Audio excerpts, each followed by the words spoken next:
আসসালামু আলাইকুম, আমি মোহাম্মদ ফয়েজ। আজকে আমরা নবম দশম শ্রেণীর বহুভুজ অঙ্কন করা শিখব। আমাদের গ্রাফের মধ্যে যেই তিনটা অংশ রয়েছে, অধ্যায় 17তে তিনটা গ্রাফ আঁকতে হয়: বহুভুজ, অজীব রেখা এবং আয়তলেখ। তার মধ্যে বহুভুজ খুবই গুরুত্বপূর্ণ একটি অঙ্কন। আমরা আয়তলেখ আঁকতে সহজেই পারি, আমরা যেহেতু ক্লাস 8-এ 7 এটা করেছি। আমাদের এখন নতুন বিশেষ করে শিখতে হয় বহুভুজ এবং অজীব রেখা। আজকে আমরা বহুভুজ দেখাচ্ছি।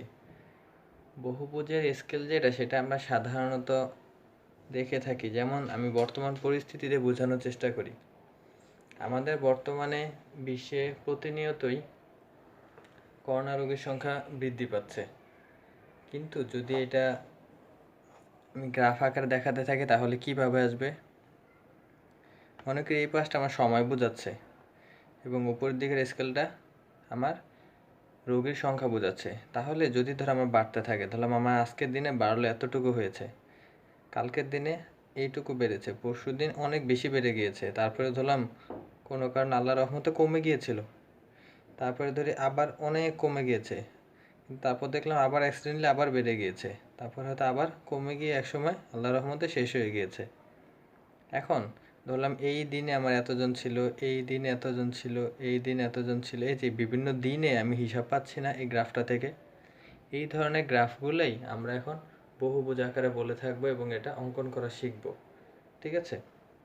এখন আমাদের বইতে বহুভুজটা দুই রকমের করা আছে। আমি পৃষ্ঠা নাম্বারটা লিখে দিয়েছি বইতে, দেখো। 339 পৃষ্ঠা উদাহরণ 12-এর গ, এই একটা পদ্ধতি, এবং 332 পৃষ্ঠার যেই উদাহরণ 5-এর যে পদ্ধতিটা আছে একটা। তোমার দুইটা একটা করলেই হবে, যে কোনো একটা করলেই হবে, দুটোটাই সময় মানে ঠিক আছে। আমি এখন তোমাদের যেটা করাবো সেটা হলো তোমাদের বই 339 পৃষ্ঠা। এটা তুলনামূলক একটু সহজ এবং ঝামেলা কম। বহুভুজটা নিয়ে খুব সমস্যা হয় ছেলে মেয়েদের, এই কারণে আমি যেটাতে ঝামেলা কম আমি সেটাই তোমাদের দেখিয়ে দিচ্ছি। এখন দেখো আমরা কিভাবে এটা কাজ শুরু করব। প্রথমত আমাদের যে তথ্য দেওয়া থাকে শ্রেণীব্যাপ্তি এবং গণসংখ্যা, সেই তথ্যগুলো আমরা বক্সে নিয়ে নেব। আমাদের বহুভুজের জন্য আর একটা জিনিস অতিরিক্ত প্রয়োজন হয়, সেটা হলো মধ্যমান। এখন এই মধ্যমানটা আমরা কিভাবে বের করি? আমাদের যে শ্রেণীব্যাপ্তির দুইটা মান রয়েছে, 30 এবং 35, এই দুইটা যদি যোগ করা হয়, যোগ করে 2 দিয়ে ভাগ করা হয়, তাহলে আমি সেটা মধ্যমান পাবো। ঠিক আছে? তাহলে 30 এবং 35কে 2 দ্বারা ভাগ করলে, যোগ করার পরে 30 35 যোগ করার পরে 2 দ্বারা ভাগ করলে আমি পাচ্ছি 32.5। 32.5। একইভাবে 36 এবং 41, এই দুটাও যদি যোগ করে আবার 2 দ্বারা ভাগ করা হয়, তাহলে আমি পাবো 38.5। ঠিক আছে? তাহলে আমি এবার 44.5, তারপরে আরও 6 বাড়লে তখন আমার হয়ে যাবে 50.5, তারপর হয়ে যাবে 56.5, তারপর হয়ে যাবে 62.5। ওকে, এইভাবে আমি আমার মধ্যমানগুলো বের করে ফেলতে পারি। এর পরবর্তীতে আমার যেটা কাজ হবে সেটা হলো এই তথ্যগুলো গ্রাফে উপস্থাপন করা। এবং গ্রাফে আমি কিভাবে উপস্থাপন করব খেয়াল করি। আমার এক্স অক্ষ বরাবর কাজ করবে কি, খেয়াল করে, এক্স অক্ষ বরাবর কাজ করবে এই মধ্যমান। আমি আবারও বলে দিই, আমাদের বইয়ে দুইটা পদ্ধতি আছে, আমি উপরের পদ্ধতিটা দেখাচ্ছি। ঠিক আছে? এই পদ্ধতিটা সহজ এবং ঝামেলা কম। এটা নিয়ে খুব ঝামেলা হয় গ্রাফে, সেটা তোমরা যখন করতে যাবা পরবর্তীতে হয়তো একসময় পাবা, কিন্তু যদি আগে তোমরা বুঝে নাও আমার থেকে, পরবর্তীতে ঝামেলাটা হবে না। এই কারণে যেন ঝামেলা পরবর্তীতে না হয়, আমি সেইভাবে একদম সহজ থেকেই করে দিচ্ছি। 339 পৃষ্ঠার উদাহরণ 12-এর গ, এই পদ্ধতিটাতে আমি প্রথমে নেব মধ্যমানটা আর কাজ করব গণসংখ্যা নিয়ে। এখন এক্স অক্ষ বরাবর আমার কাজ করবে মধ্যমান। ঠিক আছে? এখন এক্স অক্ষ যখন আমার মধ্যমান কাজ করবে এবং ওয়াই অক্ষে আমার কাজ করবে হলো গণসংখ্যা। ঠিক আছে? এটাতে কাজ করবে গণসংখ্যা, এটা মনে রাখা খুবই জরুরি। আর এক্স হবে কাজ করবে মধ্যমান। এবার এগুলোর স্কেলিং করাটা খুব গুরুত্বপূর্ণ। আমি যদি প্রত্যেকটা স্কেলকে 5 দ্বারা কাউন্ট করি, তাহলে সেটা কত হয় সেটা আমি হিসাব করে দেখাবো।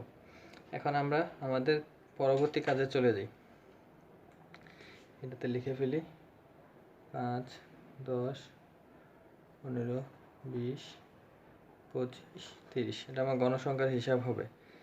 এখন একটা জিনিস খেয়াল করি, আমাদের এই গ্রাফের জন্য খেয়াল করি, এই গ্রাফের জন্য এই যে 32.5 এই মধ্যমানে গণসংখ্যা কত আছে? 3, ঠিক আছে। তো এর পরবর্তীতে কত? 38.5, এটাতে আছে কত? 10। এখন আমরা কিভাবে করে খেয়াল করি, যেহেতু আমাদের প্রথম পয়েন্টটা হলো 32.5, আমি সেটাকে দিব 32.5। কিন্তু একটা জিনিস মনে রাখতে হবে, আমি এখানে প্রথম ঘরটা ফাঁকা রাখবো। এটা তো আমার 0 পয়েন্ট বা ও পয়েন্ট, সেটা তো ফাঁকা থাকবেই। এর পরবর্তীতে আমি একটা ঘর ফাঁকা রাখবো, ফাঁকা ঘরে তার পরেরটা বসাবো। কত বসাবো? 32.5।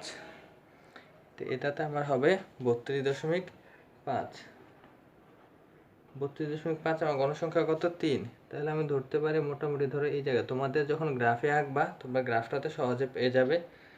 এখন আমি বোঝানোর জন্য তাই একসাথে এখানে দেখানোর চেষ্টা করছি।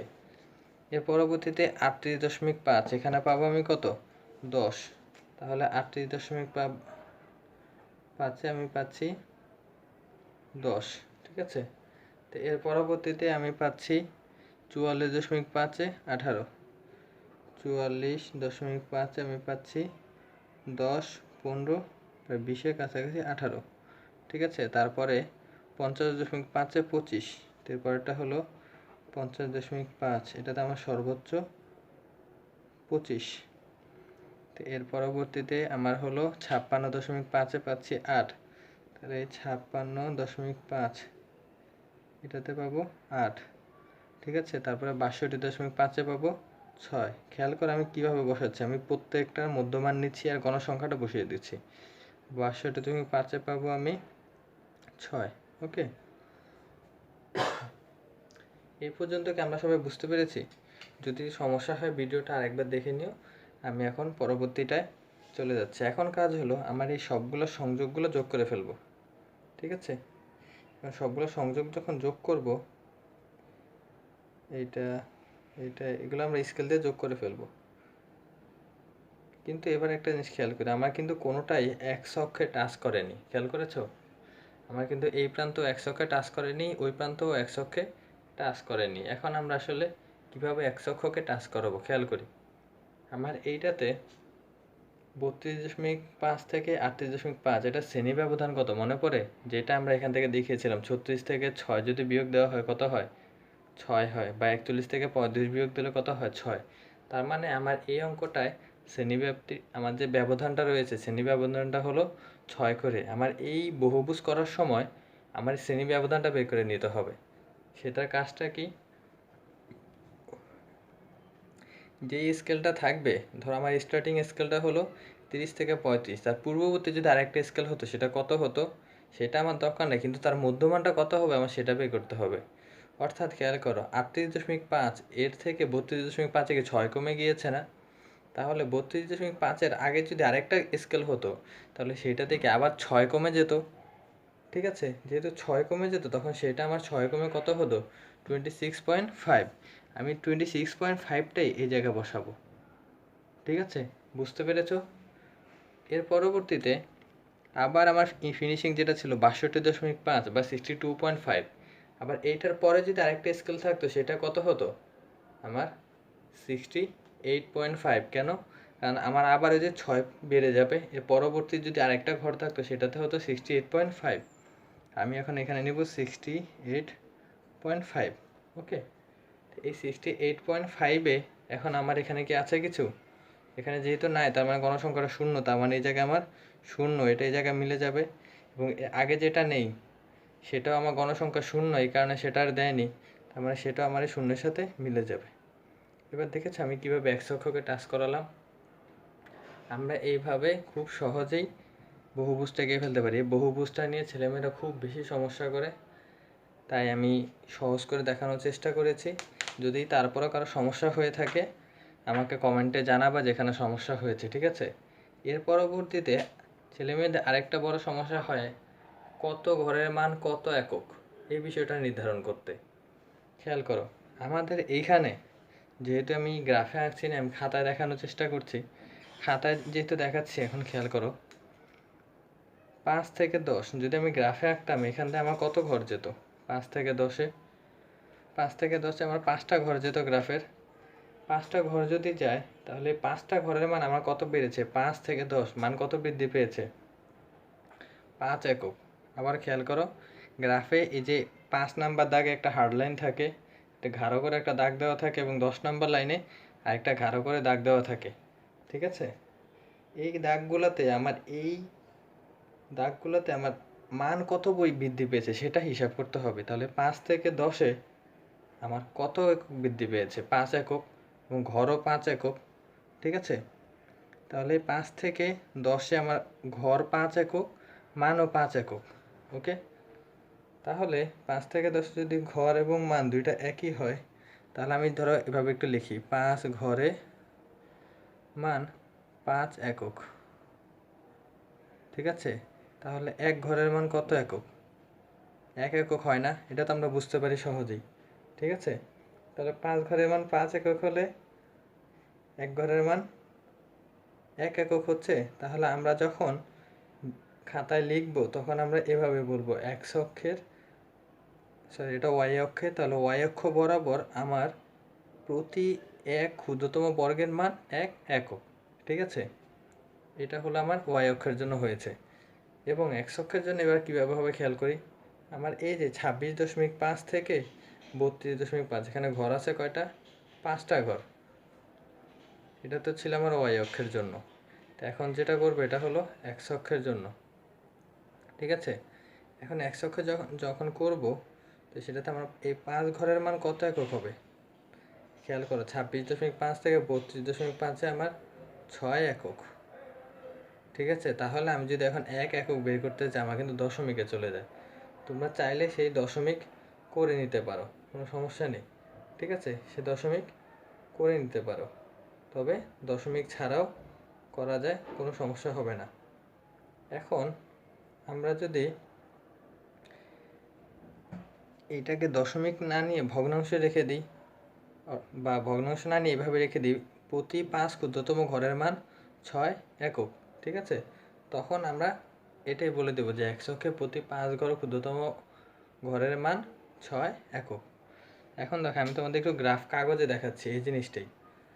এখন গ্রাফ কাগজে যখন আমি ঘরগুলো হিসাব করব, কীভাবে হিসাব করবো একটু দেখো।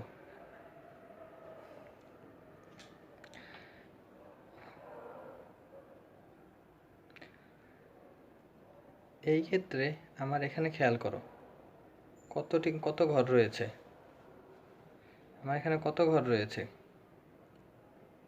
যদি আমি এখান থেকে চিন্তা করি, এখান থেকে এখানে যে হার্ড লাইনটা, এখানে আমার 5 ঘর, ঠিক আছে? এই 5 ঘরের জন্য এখন আমার 5 ঘরের মান 5 একক, আবার এখান থেকে এখানে আসার জন্য 5 ঘরের মান 5 একক, ঠিক আছে? এটা যদি আমার 5 ঘরের মান 5 একক হোক, তাহলে আমার এক ঘরের মান কত হবে, 1 একক, ওকে? অপর পাশে আমি যদি দেখি, যদি ধরো এখান থেকে এখানে হিসাব করি, যদি আমার 5 ঘরের মান 10 একক হয়, তাহলে আমার এক ঘরের মান কত হবে, 2 একক। 5 ঘরের মান 10 একক হলে এক ঘরের মান 2 একক। আবার একইভাবে যদি 5 ঘরের মান 1 একক হয়, তখন আমি কি বলবো, 5 ঘরের মান যদি 1 একক হয়, 5 ঘরের মান 1 এককে বলে রাখবো, এখানে আমার দশমিকের দরকার নেই, ঠিক আছে? বা 0.2 আসতে পারে, সেটা দরকার নেই, আমি বলে দেবো 5 ঘরের মান 2 একক। যদি তোমাদের এই গ্রাফের এটাতে সমস্যা হয় কমেন্টে জানিও, আমি প্রয়োজনে এটার উপর ডিটেলস আবার একটা ক্লাস নিব। তোমরা এখন বাসায় চেষ্টা করো, তোমাদের সাধারণত যেগুলো আছে এগুলোতে খুব বেশি সমস্যা হয় না। তারপর যদি তোমাদের সমস্যা হয়ে থাকে বা ক্যালকুলেশনে সমস্যা হয়, তোমরা আমাকে জানিও, আমি এইভাবে আবার আরেকটা ক্লাস নিয়ে নেব শুধুমাত্র এই ঘর সিলেকশনের উপর, ঠিক আছে? এটা খুবই গুরুত্বপূর্ণ একটা বিষয়, কারণ এই স্কেলটা তুমি যদি বুঝতে পারো, তাহলে তুমি খুব বড় একটা গ্রাফকে খুব ছোট করে ফেলতে পারবা, বা খুব ছোট একটা গ্রাফকে খুব বড় করে রাখতে পারবা। আমাদের অনেক সময় এমন হয় যে পরীক্ষায় গ্রাফ যে কাগজটা দিয়েছে, সেই পুরো কাগজটা এত বড়, অনেক বড় একটা কাগজ, কিন্তু আমরা চিত্র আঁকি এইটুকু, ছোট একটা চিত্র আঁকি, যেটা দেখতে খুব বাজে দেখা যায়। আবার অনেক সময় এমন হয় যে আমাদের স্কেল অনুসারে গ্রাফের মধ্যে চিত্রটা আসে না। তো ওই ক্ষেত্রে বড় চিত্রটা কীভাবে ছোট করে আঁকা যায়, বা ছোট চিত্রটা কীভাবে বড় করে আঁকা যায়, সেটার হিসাবের জন্যই আমার এইখানে এই ঘরগুলা কিভাবে ধরতে হয় সেটা জানা থাকতে হয়, ঠিক আছে? এটা যদি আমাদের জানা থাকে, তাহলে আমরা ইনশাল্লাহ খুব শীঘ্রই করে ফেলতে পারবো এবং তোমাদের বাসায় তোমরা নিজেরা চেষ্টা করে আমাকে দেখাবে। ঠিক আছে, ধন্যবাদ। আসসালামু আলাইকুম।